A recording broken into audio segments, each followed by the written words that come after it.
So.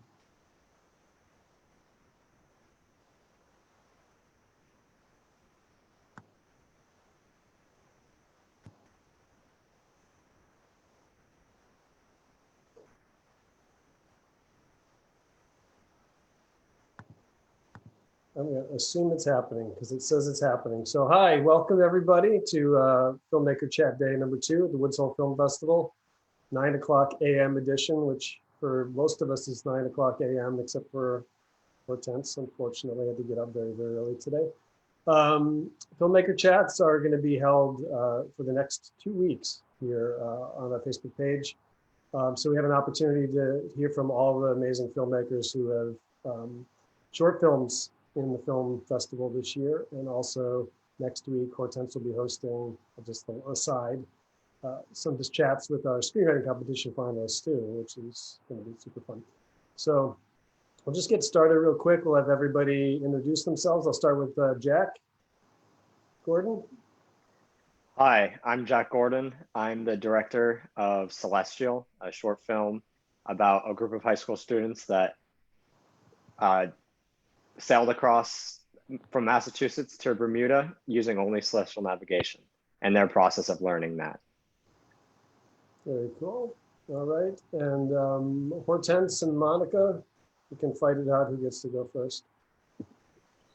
Hi, my name's Hortense Gerardo, and I am the program director of the Anthropology, Performance, and Technology program at UC San Diego. And I worked with Monica Cohen on our short film, The Opioid Epidemic, A Mother's Reckoning. Take it away, Monica. Hi, everyone. So I co-directed our short film with Hortense, and I'm a documentary filmmaker. I live here in Boston, Massachusetts for now, and I'm from Colombia, Bogota. Yeah. Hi, everyone. All right, Kyle, take it away. I'm Kyle Maddox Lawrence. I directed Beyond the Gulf Stream and shot that in collaboration with Dr. Catherine Edwards here. And that was about a group of scientists who are researching the coastal waters off of North Carolina at Cape Hatteras and why science is important. Okay. Dr. Edwards. I'm Catherine Edwards. I am a physical oceanographer on the faculty at Skidaway Institute of Oceanography, part of the University of Georgia. This is my first foray into film. I served as essentially the science liaison, working with Kyle to show a little bit of a window of what it's like to be at sea. Okay. Hey, Nick and Shannon. Awesome. So I'm Nick Zacher. I'm a filmmaker currently at NOAA's Office of National Marine Sanctuaries. And I'll let Shannon introduce the film. Yeah, sure. I'm Shannon Shekels. I work also with NOAA's Office of National Marine Sanctuaries. And we worked on the film Disentangling Extinction about Stormy Mayo and the Center for Coastal Studies on the Cape. Great. Thank you all for being here today. I'll start with Hortense and Monica, their film, The Opioid Epidemic. This is a topic, obviously, that it seems like every year we say this is very timely. Unfortunately, it seems to be timely for a very long time now. But your sort of approach to this and your focus on this is a little bit different. So if you want to kind of tell us a little bit about why you made the film and what's your intent? I'll start, and then Monica can finish with this. I'm also the former artist in residence at the Metropolitan Area Planning Council, and our agency was approached by the Opioid Project, which is a project based out of Boston that works with people who have been affected by the opioid epidemic. And at the time, the Opioid Project really wanted to get news out about the work that they do, which is very important in helping people in recovery and families affected by people in recovery or people who have lost loved ones to this epidemic. And we discussed several ways that we could help them discuss their project or promote it. And then they introduced us to the the subject, the person who had become the subject of our film, who is Robin Houston Bean, who had lost her son in 2015 to opioid fentanyl overdose. And we were very touched by her story and wanted to follow her journey of seeking how this came about, how this happened, and how she has come to form a grief support group called The Sun Will Rise. And Monica, do you have something you'd like to add to that?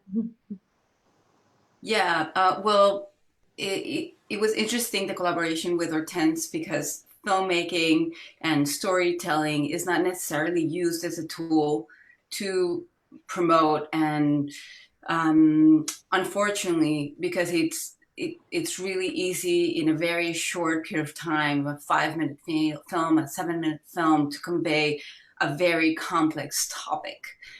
So Hortense brought me in to her artistic art residency in MAPC, and we also collaborated in a couple of other films before that. So the agency really saw the potential in creating a film to promote their message, or the message of the institutions that were aligned with MAPC. So that's how we started, and hopefully we'll be creating more films with them and other agencies, and they can see the potential of, storytelling. Right. Yeah, and it seems like most of the times we hear about this topic, it focuses on the addiction, it focuses on the statistics, and it focuses on the ultimate tragedy, but your film is focused a little bit more on what happens with the people left behind and what do they do about it. So yeah, thank you, John. So part of it was, how we can talk about stigma, and how stigma is really burying this topic and the issue underground and not letting people survive the epidemic. Because if they cannot reach out for help, because there's tons of stigma of their family members, of their community and society at large. So we wanted to bring that up in a very specific way, that it is because of stigma that a lot of the people cannot survive this epidemic. Yeah.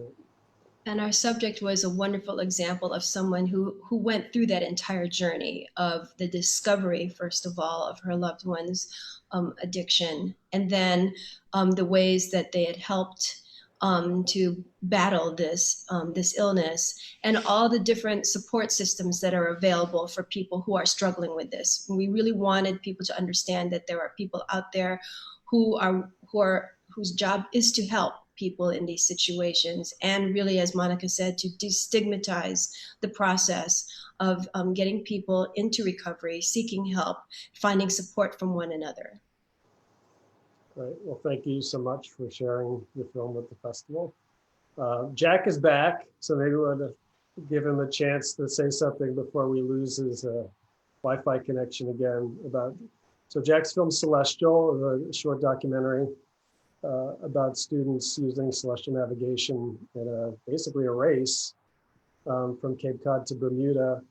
And I'll also say too that Celestial is featured as one of our Kids Day events as well on Sunday, July 26th. So check that out on our website. But Jack, talk about a little bit about your experience on the ship shooting this. How did you kind of come into this project, and what was it like working with the young crew? Yeah, so it came into this project, some context is that these students are from Tabor Academy. It's a school where I went to high school, and I had taken a class in celestial navigation at Tabor. Tabor is a very marine and nautical science centered school in addition to everything else, but that's a main focus. And so that's sort of a unique opportunity that you get at a school like Tabor. So I had been introduced to the concept of celestial navigation, and these students were from Tabor. And so when I learned about this, I knew a lot of the crew, I knew the captain. And so I reached out and asked. I had this idea for a film about celestial navigation for a while. And so when I reached out and asked, the captain and the crew were really excited about the idea, really excited to have their experiences on camera, and the idea that celestial navigation, which is something that most people probably don't know much about, could be sort of documented and shown as like a really great and sort of pure way of sailing.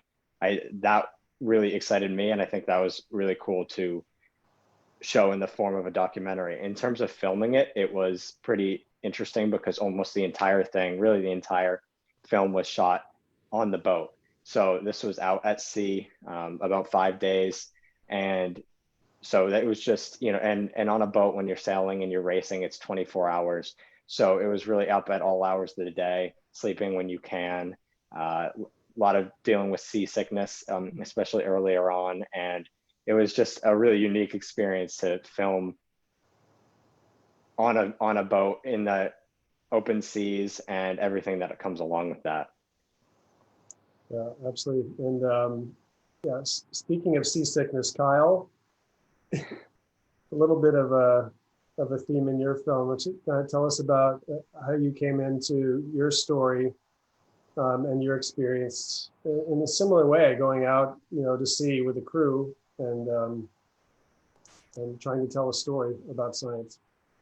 Well, luckily, I don't get seasick, which I discovered. It had been quite a while since I had been out on any kind of open ocean, and every time I had been, it was on pretty large ships. So the research vessel Neil Armstrong is still a pretty big. It's an ocean class, whatever they call it, vessel. So it's still pretty sturdy. So luckily, I don't get seasick, and it's a pretty big ship. So, and there's a lot of people on it, and some of them did.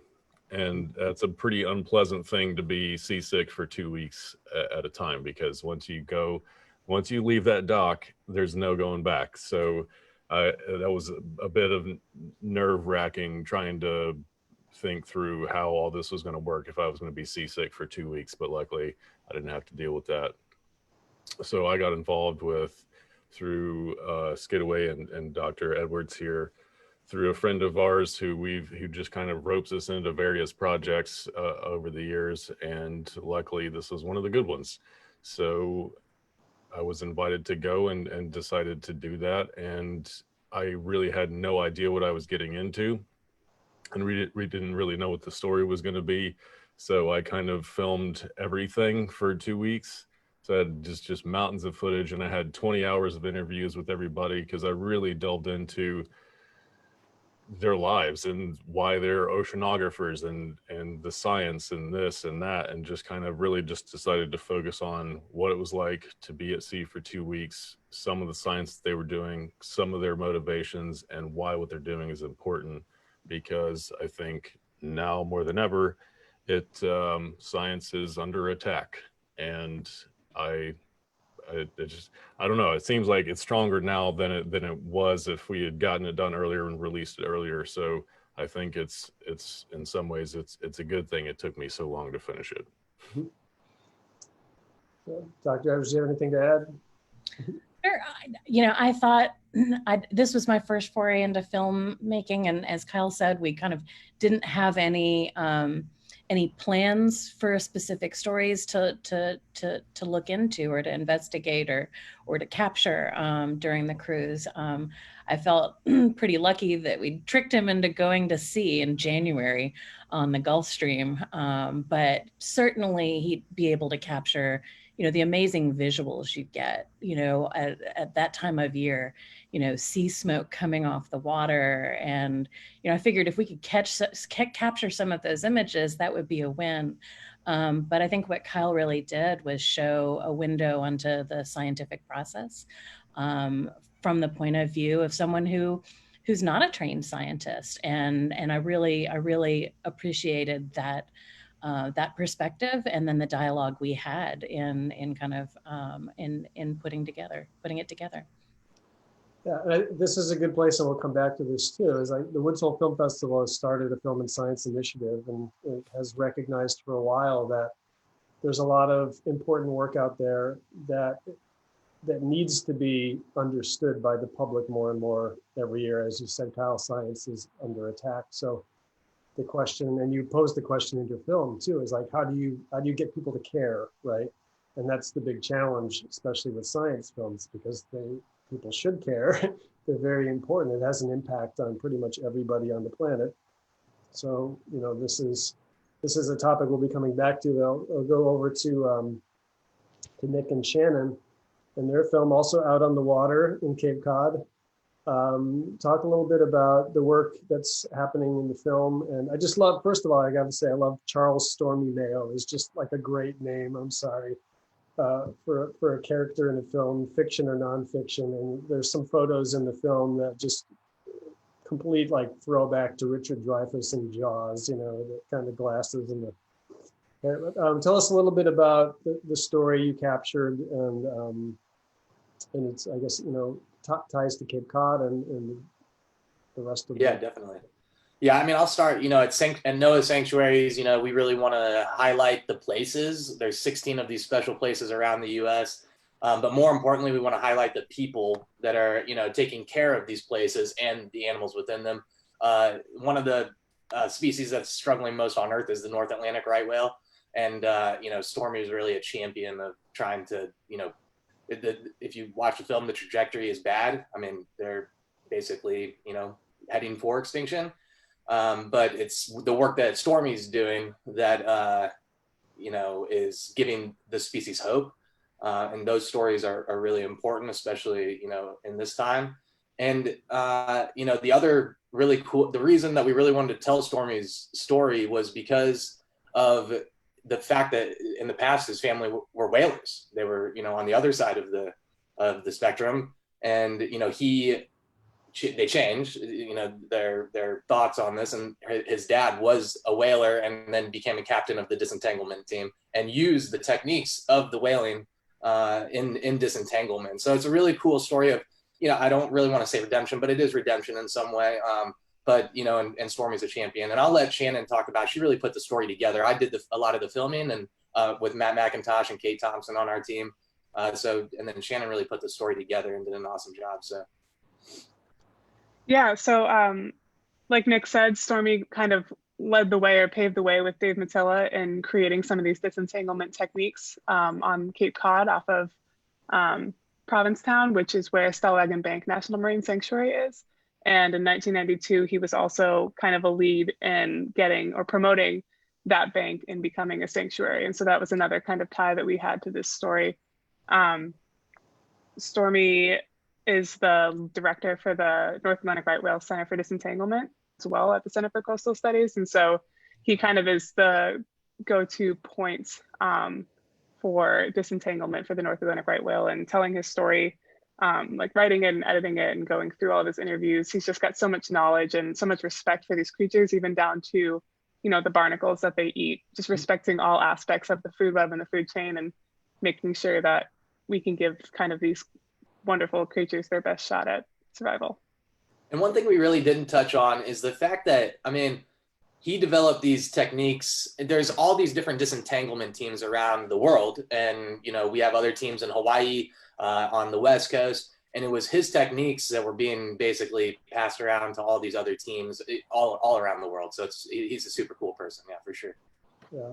I think one thing, and I don't want to I promised myself I wouldn't focus on too much on what we can't do this year because of, this global situation and everything. But I think, and Hortense can attest to this too, one of the magic things about Woods Hole is when you're just sitting there, unofficial sponsored coffee obsession and drinking coffee, you're not really hearing conversations about football or, what was on TV last night. You hear some mind-blowing conversations about science and research, and it's a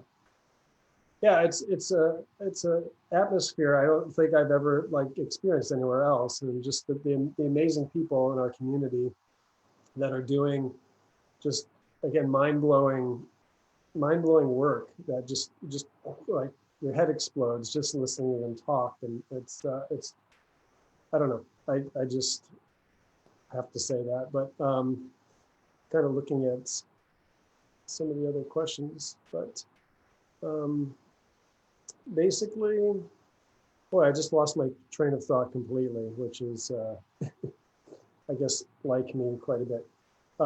But as far as the science stories, and we'll get back to the conversation too about, again, making people care about these and making these stories, because again, with the Film and Science Initiative, one of the things we noticed and witnessed is that there's like the scientists, one, don't like to tell stories or be on camera or sort of be the focus of anything, right? Filmmakers like to tell stories and have access and get more intimate into things. Scientists are very clinical and academic, and they want things to be perfect all the time. And filmmakers know they have to get a message. Well, this isn't a criticism. It's just, this is the reality of both, but I think both are realizing the importance now that there's a place where we can get that information out, right, in a way that, because most of the scientific information is usually intended for other scientists, right? So how do we get that and make that, again, accessible? I don't like to use that word sometimes, but to the general public, so that they do pay attention, they do care, and potentially do something different, right, to have an impact. So I'll go back to Kyle on this one and talk about, I guess, your challenge of making this, again, like the question you posed, how do you get people to care? Well, I actually asked that question of everyone on the ship. So there were 14 people on the ship and me, and then Dr. Dana Savage at Skidaway, and as well as Dr. Edwards. And they all said, I don't know, every single one of them. And they would pose the question back to me, and I would say, I don't know. That's what we're trying to figure out here. And I think that film is one of the best ways, if not the best. And that's evidenced through probably all of our own experiences, the filmmakers' experiences with creating films, sharing films. I think what I am wanting to do more in the future is create films like this and have the programs where we watch the film, but the majority of the time is spent talking about the film. So if we have a short film or two, we still spend an hour and a half together talking about these things, but we only watch the 10 minutes, 20 minutes, 40 minutes, whatever the film is, and spend way more time talking about it, because I think then it becomes more of a conversation. It sticks in the head instead of just being like, oh, that was nice, and then they go have dinner or go home, go to bed, whatever it is. So I think making people care, it's a matter of engagement, and it's a matter of getting out there and telling the stories, because they are out there. And I found that, yes, the scientists can be very particular, but I find they're some of my favorite people, because they're just so interesting. They have so much to say.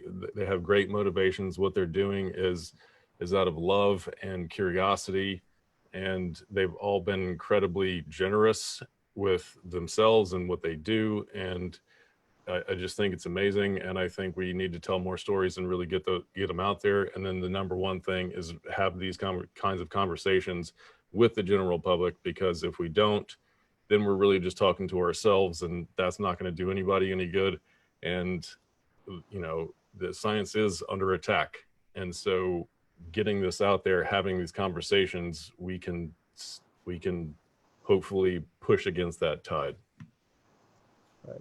Yeah, it doesn't, it doesn't help to be in a bubble, but the reality is we're all in the same big bubble, and just getting people to sort of understand that from just the basic sense, and then we can work our way down. So Nick and Shannon, any comments from you on terms of, again, making these stories, matter to people? Yeah, I think a great way to kind of encourage interest in science, or in interest in, something as kind of devastating as the North Atlantic right whale track record at this point, is through stories and through people. Because if you can get folks to care about the story and to care about the people, then they're gonna kind of find more interest in more of a accessible avenue into the topic, rather than just, it's completely dismal, there's nothing to be done. Tell the stories of the people who are doing something, and then it makes it feel like, if that one person can make that huge change, then maybe there's something that I could do too. Right.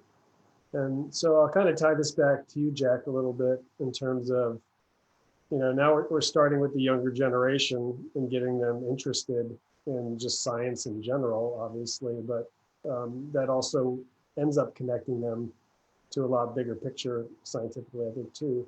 So what did you see like going through school and then with the crew on the ship? And I guess what do you see with that, with your generation as far as where we're going now?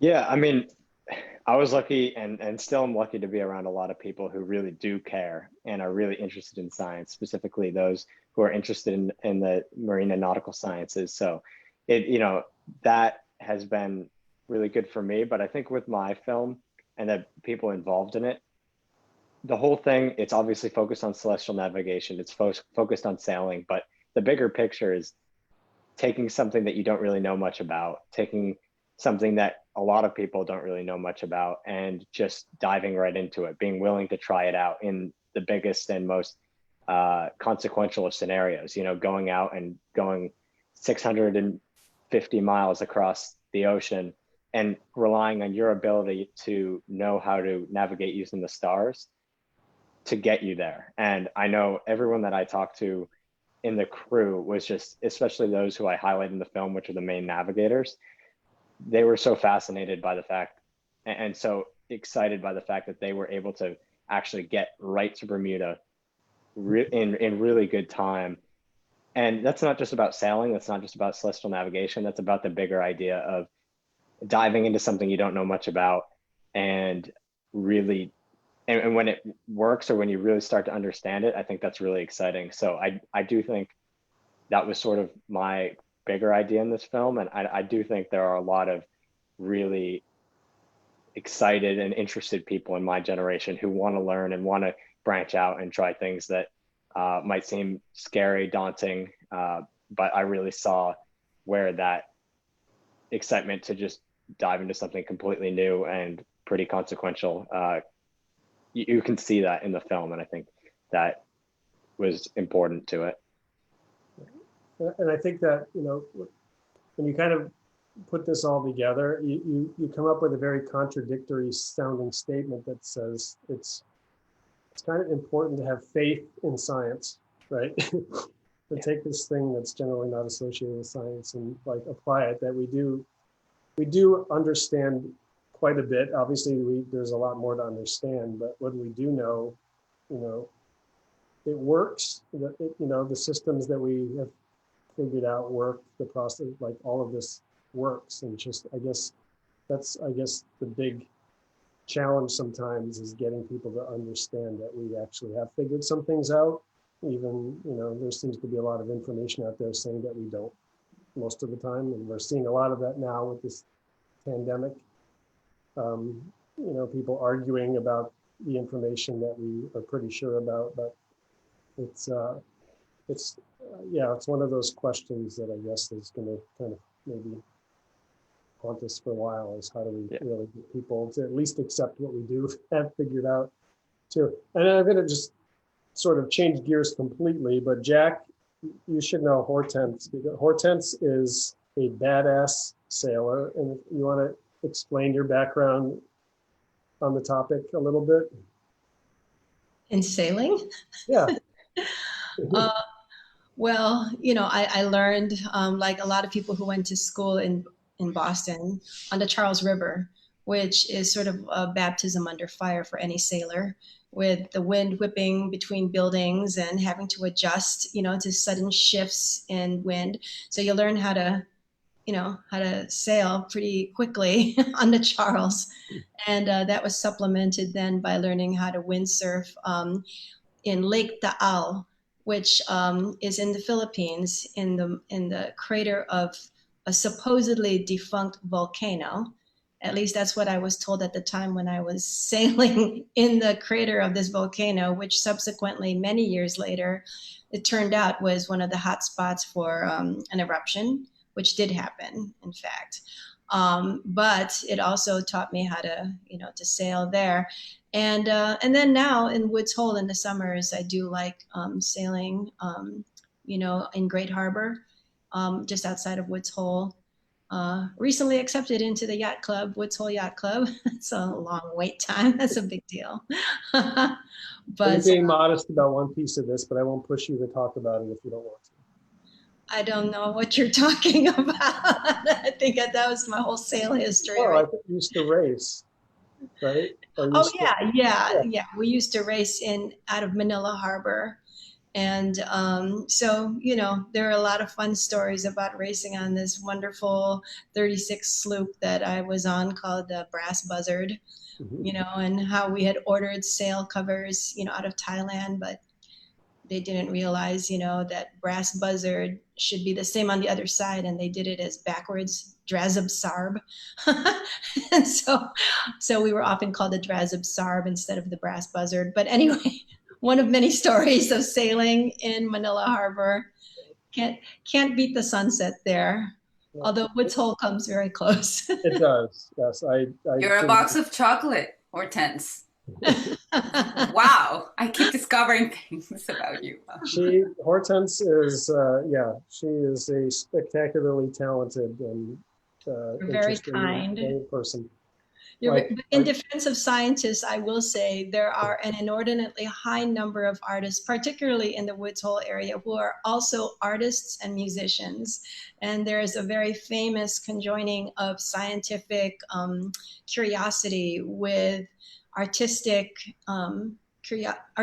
curiosity and passion as well. So in defense of the scientists, they're not all right-brained.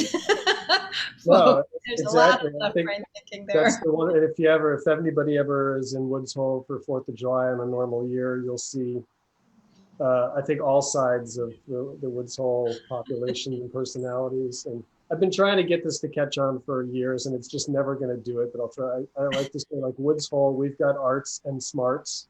That's funny. The business association hasn't wanted to take it up and run with that yet. But anyway. As in, artists are not smart, John? No, I mean, we got both, and there's a big huge overlap.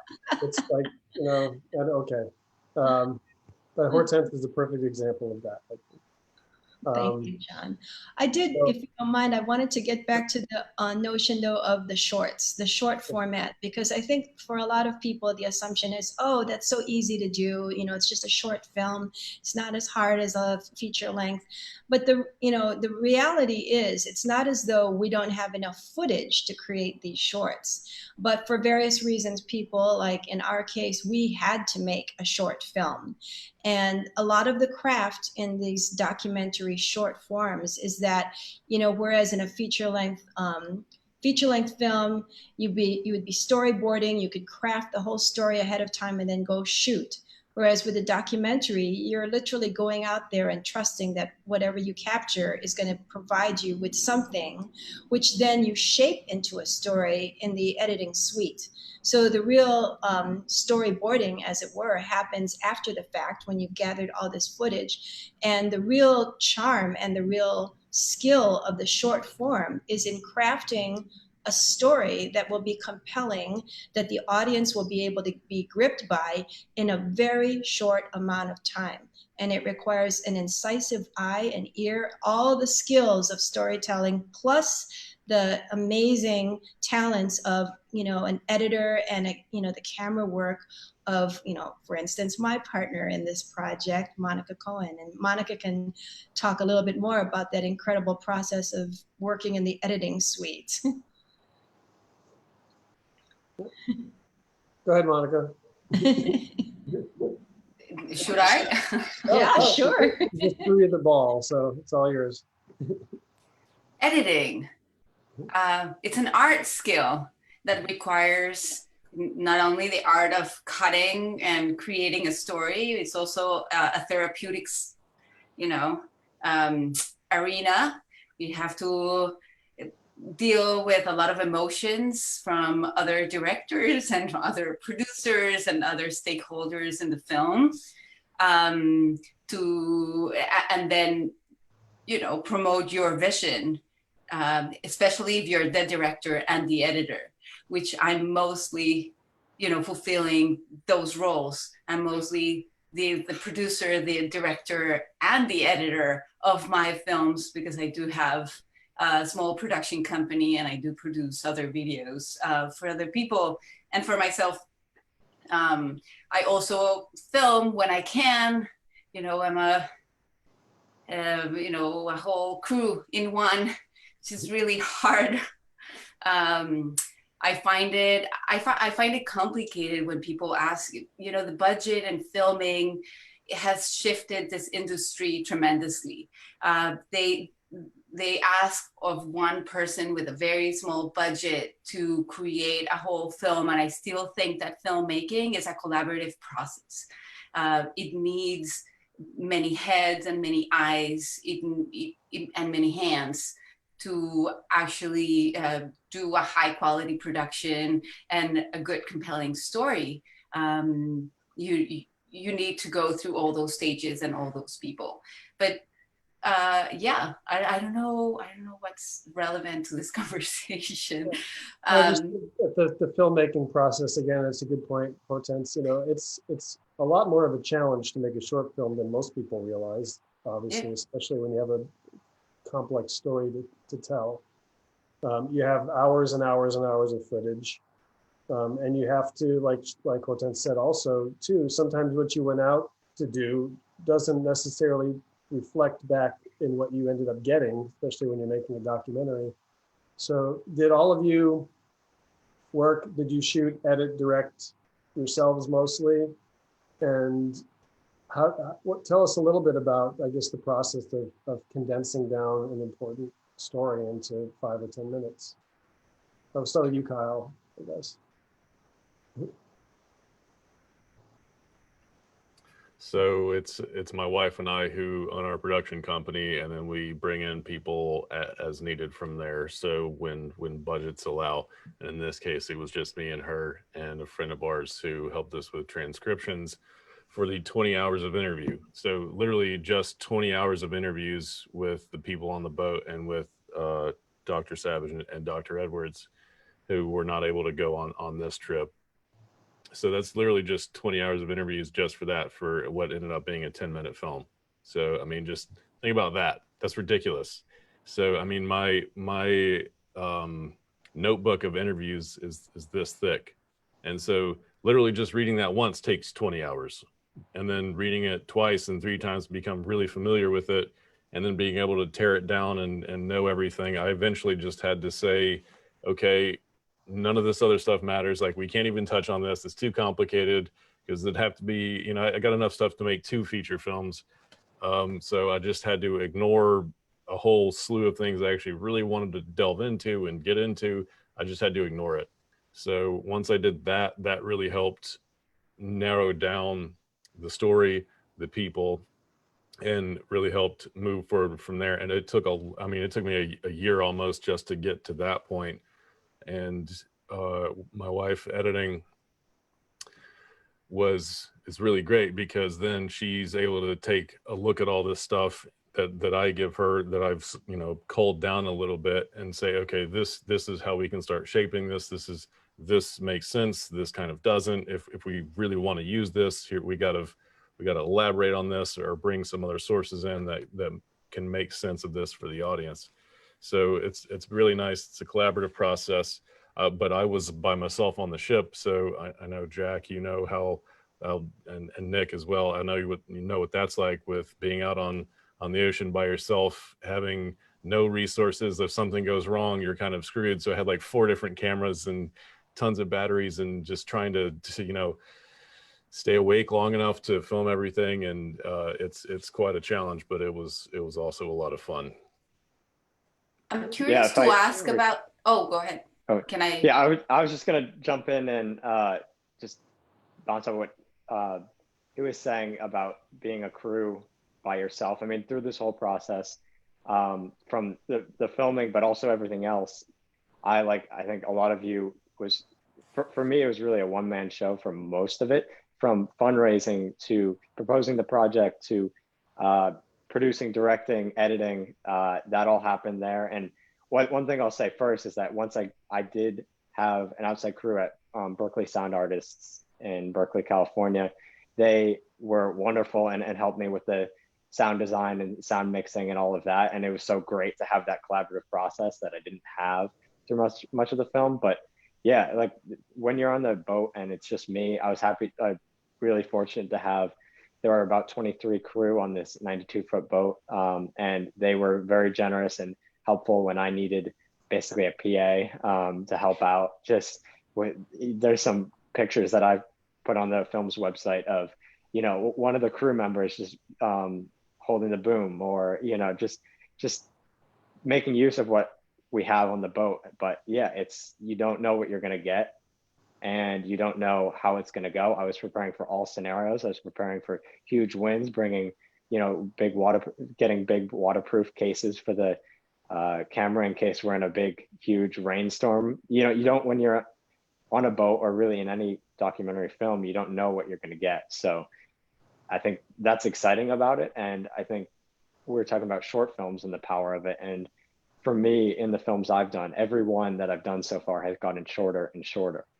And each one has gotten harder to make and harder to make. It's not, when you give yourself less time, I think, as everyone here would agree, and has really said already, you get a lot more, the decisions become a lot harder in what to keep. And we all have, you know, dozens or hundreds of hours of footage, and figuring out what to do with that is really challenging. Nick and Shannon? Yeah, I'll just start off with the, you know, we go out, we all, it sounds like everybody here is, you know, very small teams. We wish we had more, but we of course don't. In my case, usually it's 2 or 3 of us, which is nice to have at least another hand or two.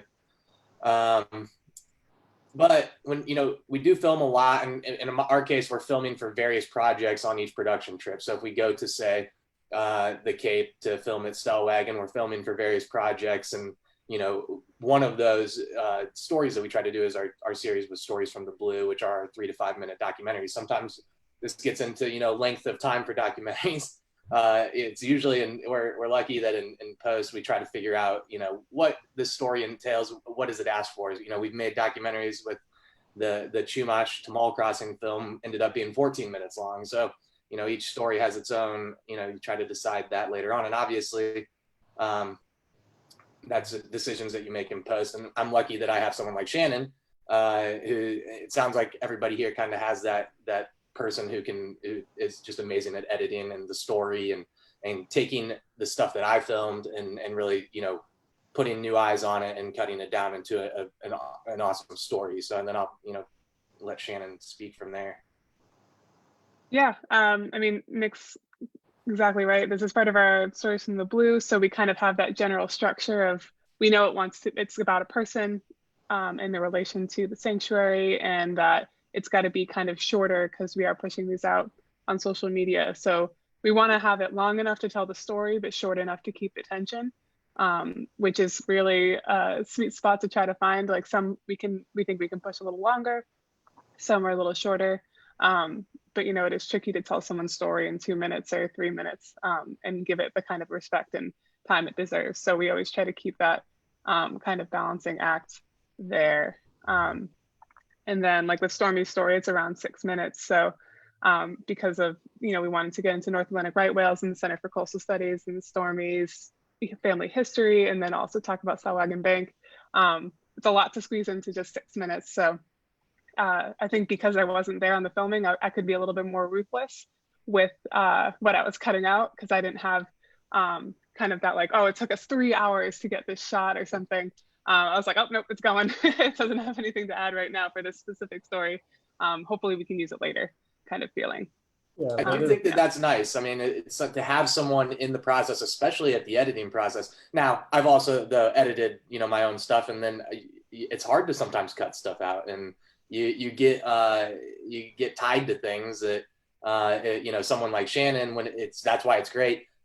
I'll notice when something's gone, but I'll know she made a decision on purpose, and it was purposeful. So I mean, things like that. Yeah. And even, I mean, even sometimes when you're out shooting, you're physically getting the shot, you're thinking, yeah, this is in, right? You know, there are times when have somebody and say, well, you know, no, okay, it's good, but you know, yeah, it's very easy to fall in love with your footage. We are kind of running out of time here, so we'll have to wrap it up. I just want to, again, thank everybody for getting up, for being here and chatting. We could probably chat for another hour, but I will leave everybody with this. I know, people have been kind of cooped up for a long time, and we're all kind of stuck inside, and we're all, watching a lot of stuff online. But I do feel like what we do as the film festival, especially in Woods Hole, is we do tell important stories, and I think the impact of them, especially now, is just as significant, if not even more, given what's going on in the world. So I want to thank everybody for sharing your work with us. People, if you have a pass, you can watch these films all week long. If you want to buy a ticket to the shorts programs, you can check those out on our website as well. But I'll just kind of tie this back to Hortense and Monica's film, that it just seems like no matter what's going on in the world and what problems and issues we're having, that art always ends up seeming to be at least part of the solution to getting us through it. And I think that's where we're all at with this. And again, I thank you all for your artistry and your hearts in bringing all this work to share with everybody. Thanks so much. Hope everybody enjoys the festival, and we'll talk to you next time. Thank you so much. Thank you. And thanks, you. everybody. Thank you. Bye, everyone. Thanks so much. Yeah. Really amazing. Enjoy the festival. Yeah. Can't get my cursor over. Oh, here we go.